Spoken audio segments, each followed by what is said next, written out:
मेरी तरफों सब नू अस्सलाम वालेकुम। सब तो पहले मैं अपना पता निशानी दसा।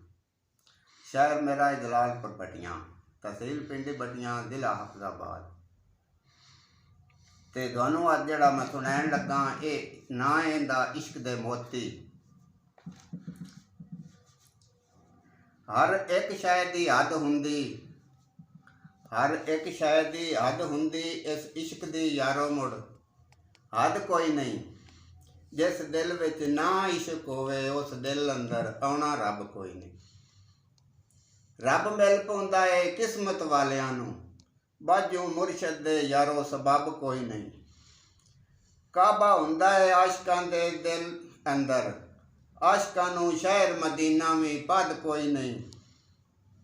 इस दुनिया विच होर लख हज़ार हुंदे, अकरम बाजू मुहम्मद दे वसदा जग कोई नहीं। हुंदी इश्क दी खबर मुड़ आशिकां नूं, सच्चे रब बाजू होर रब कोई नहीं। केस इश्क दा बने जे आशिकां ते, सोहणे मुहम्मद तू वड्डा जज कोई नहीं।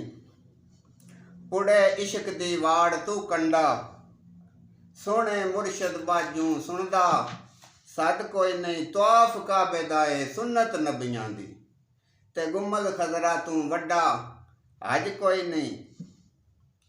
आशिक हर वेले शाह रग नाल जिक्र कर दे, अकरम इस रग तू वड्डा मुड़ रग कोई नहीं।